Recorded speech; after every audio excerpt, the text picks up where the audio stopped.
The Public Investment Corporation is taking a tough stance against companies it's invested in and whether their audit committee members are independent. It's particularly concerned about long-serving independent board directors who may have outstayed their tenure. So are companies flouting good corporate governance practices, and should they be taking a closer look at their boards?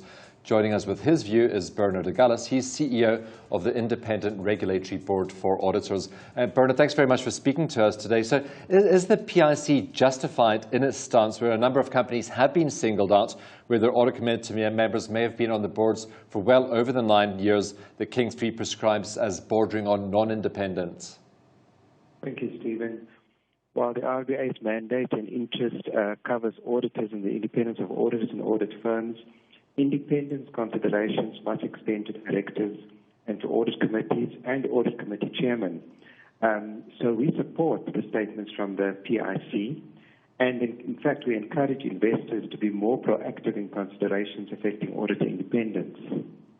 Of course, this opens the floodgates on a host of companies, Bernard, Ilovo, Sugar, Mediclinic, Foschini as well. What is the criteria to serve on an audit committee, and how do you actually go about gauging independence? Because as Stephen highlighted, you've got King 3 talking about 9 years of tenure being the limit, but King 4 being pretty non-prescriptive.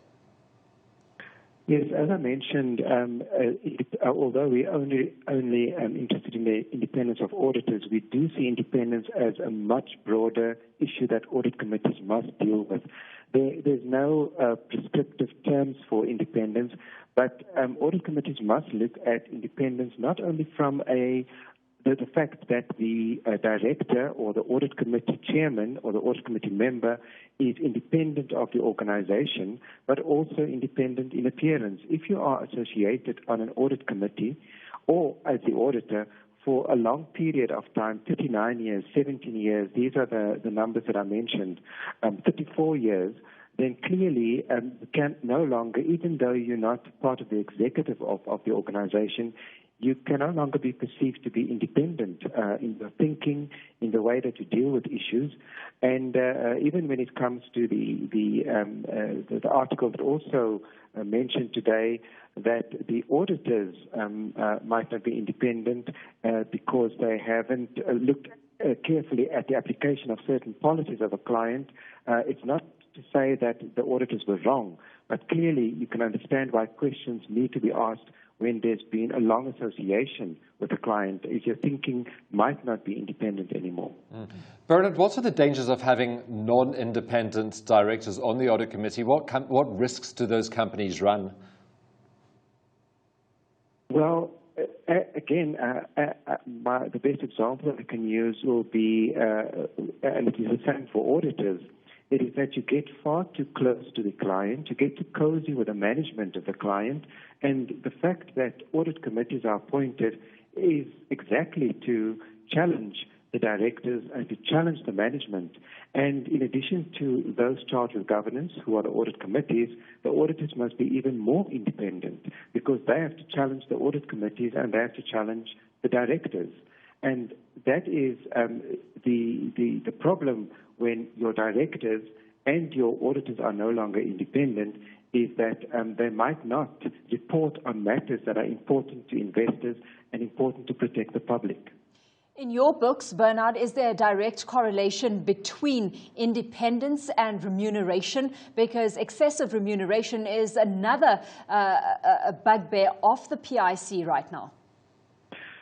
Yes, I think there has to be a correlation because,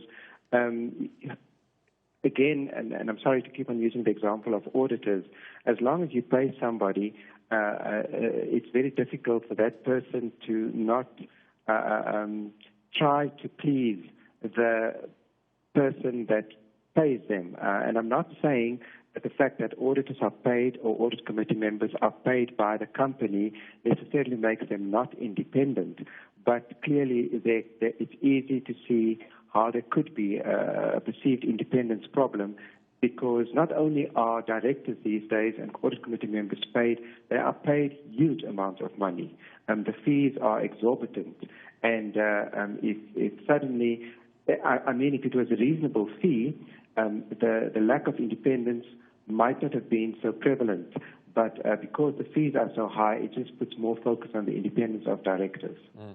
Bernard, it's all very well the PIC taking this stand, and of course it is the biggest investor in South Africa, but you do need other shareholders to follow its lead, because its vote alone is not enough to get those non-independent audit committee members off the board.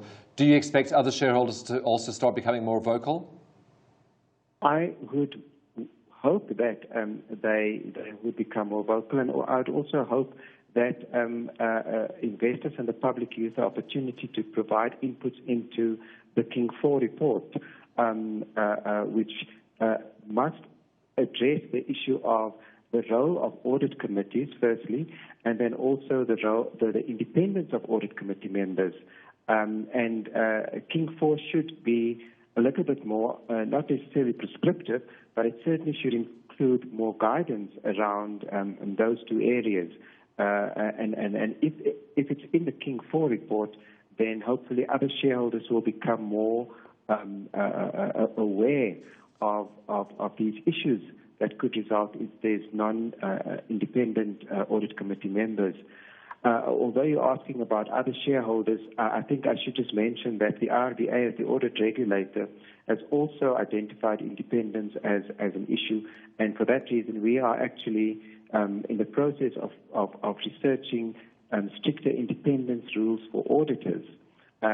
We've already started by issuing a rule on audit tenure, which means that auditors must disclose the number of years that they have been associated with a client. Yeah. And that is again to raise the awareness of the audit committee members as to the period that an auditor has been associated with an audit client, and therefore I believe that the same should apply to directors of a company. Well, Bernard, let's leave it there. Thanks so much for having joined us on the line this evening. Bernard Agulhas is CEO of the Independent Regulatory Board for Auditors.